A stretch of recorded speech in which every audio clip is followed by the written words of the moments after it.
Is there a standard length driver? Should you be playing standard? Do I like standard? What happens if you're hitting it all over the face and you need to improve that quickly? And when is it time to think about cutting it down or going longer? Good golf comes from a consistent strike. Let's get into something today when it comes to length of golf shaft in driver that can truly help your face rotation and how you deliver the club. It's a trick that's used on the PGA Tour by the best players in the game. I know Rory McIlroy has been playing around all season with different lengths. It's something we see year on year when the drivers change. Guys sometimes move on their spec. More length doesn't always mean more distance. Centeredness of strike, though, is going to guarantee more optimum numbers for your game, which means more fairways. In today's video, I want to talk about driver length, a length that you should play that's perfect for you. Is there a standard length? You know my answer to that already if you've been on the channel before. What some of the best players in the world do and why they do it and how that can impact you. And when do you look to change the length of your driver? What should be the call outs from a static point of view, just as you bowl up for a fitting? And then what should be a call out from a dynamic point of view as you start hitting the golf ball? So let's get into it out the gate. Driving stat wise, my clip data is showing that I'm not hitting the driver particularly well. And I'm getting myself into positions that are trapped and either behind it and hitting it right or flipping the golf ball. If you flip, which means you over release with your hands, it can result in either hitting it really far or really far left. So there's things that you've got to avoid, but there are also things you can do with the setup of the golf club before you even get into the golf swing that can help this. So with the longer golf clubs, a lot of us as players, certainly me, will try and help the golf ball into the air. It then gets you back and trapped. That brings in the right side of the golf course for the right-handed golfer, or as mentioned, a flip draw. Now, on tour, the fairways are tight. I was watching the US Open like a lot of the rest of us. During that rain delay, they put on Tiger when he won at Torrey Pines using that Nike driver. The Nike driver had a very large head, but he was also playing that golf shaft cut at 44 inches, which is very short for a USGA ruler, effectively putting him almost into 3-wood length. Now you've seen the influx of mini driver, the success that's had. You've seen Henrik Stenson over the years just bombing 3-wood out there. And there is definitely something about attack angle and delivery of the golf club that brings you closer to the ball in setup, that if you do go for a shorter length driver, you can then control these variables, which would be attack angle, tee height, and centeredness of strike. So that is when you need to look at getting into something that might be a different length. If you are consistently missing the center, if you're someone who early extends, backs up, and tends to hit it out the toe, the handle of the driver as you come through gets higher, and then you flip.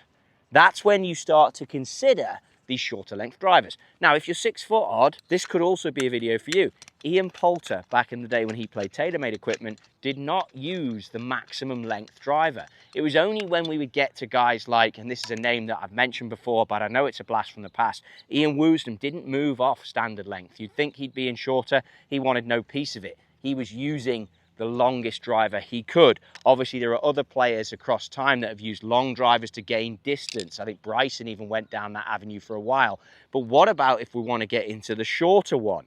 And then how short do you go? I've got this brand new shaft from KBS out here. I've cut 2 of them, one slightly shorter than the other one.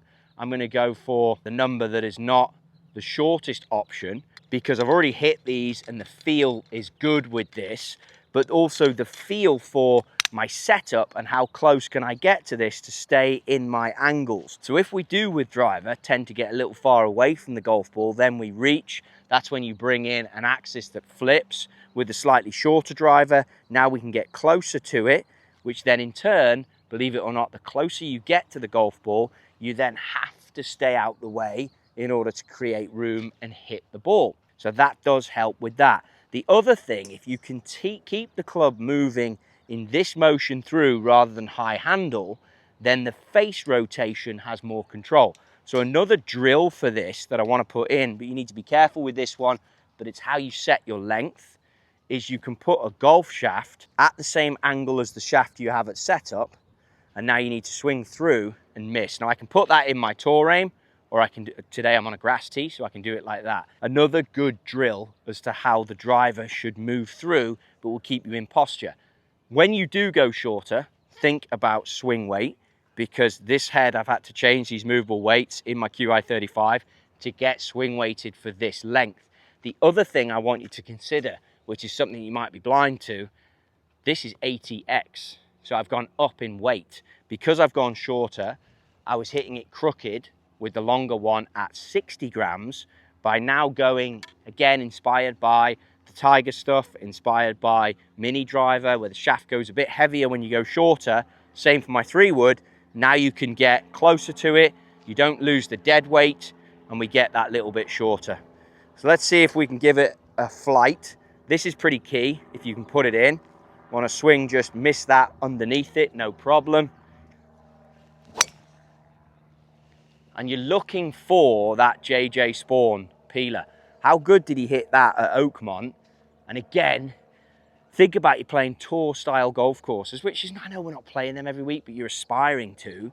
I'm not losing yardage. I mean, that was 163 ball speed. So for the first real drive of the day, it wasn't pummeled, but I know I can work up from there. And then as we get down into deeper into the numbers, because it's gone shorter, you have to keep an eye on attack angle. So attack angle was actually down too. So by going shorter, you will get slightly steeper. So perhaps not as efficient. But if you're struggling with strike and you're hitting it all over the map, then this is definitely a good place to start. Obviously, you can change weights in the head. Then if you want to hit it with a shallower attack angle, shift the ball forward in the stance. So now it's just the lead side of my left shoulder. Try and get the same exit. I've got to stay down on it, so I've got to go under that stick. Then you hit it closer to the middle of the blade. That attack angle will be better. But the key point that we have here, we're hitting it out the top part of the golf club. Remember, with the Qi35s, this top part of the golf club, you can get more efficiency. You can drop your spin rate, which then means you can get more yardage out of the driver. So a few key elements. There's a bit more to it than just, oh, I'm going to cut my club down and go from there. I think the call outs need to be, how short do you want to go? I've experimented with one that was a full 3/4 and the other one a full 1.25 inches shorter. So that's my maximum. That felt too short, because too short makes you too steep. Couple it up with an alignment rod that can allow you to go underneath so you don't early extend. Because you've gone shorter in the shaft, you can get the club more in front of you. So you might be working with your golf coach on those types of things. And then see if you can get control of that little low peel left to right and release your inner JJ Spawn. Head weight is everything if you go shorter. I like to go heavier in the golf shaft when I go shorter. Try it out. If mini driver is something you're having success with, you can then do this with the driver. You'll get more speed out of the driver because of the larger head. Rory McIlroy, I can tell you, has been playing around with length of driver all season. He's had one at ½ inch shorter, one at standard. It's something that has been worked with tour players through all the years. There is no standard length. You have to find what's right for you. And I'm a big believer, if you get too far away from it and you start early extending too much, while you will have success for a few weeks where you gain yardage, you do want to get yourself into a position where you can maintain posture, get closer to it, and go from there. Final tip on this, find an old persimmon in your granddad's house. Find one of those early metal woods, and you'll notice that they're not as long as what we're at today. I think the USGA standard is out there. It puts a limit on things. It's great. But playing that longer driver, which I've covered before on the channel a long time ago, it will give you more yardage. But if you're not under control of how you're hitting it, you will be off the map too. So look at the golf course you play, because the golf course you play might require you to be longer. If that's the case, yeah, you're going to get more poke out of the longer driver. But on the same note, if you can get your swing efficient and get the rotation under control because of the early extension, which comes from having a heavier, longer golf club, you're going to see better results. So a bit more of a serious video today, but it's a serious topic. Driver length is a tough thing to get right. The chances are you're not going to be straight standard off the shelf, but you have to find what's right for you. And that's when you've got to learn more about your kit and your launch monitor and more about these type of apparatus and how you can help your game. If you like what you're seeing, get down below, subscribe. Of course, as always, in the comments with any questions. This is an interesting topic. It's an important one. And with all these movable weights now, we can go any length we want to get the best option for our game. you.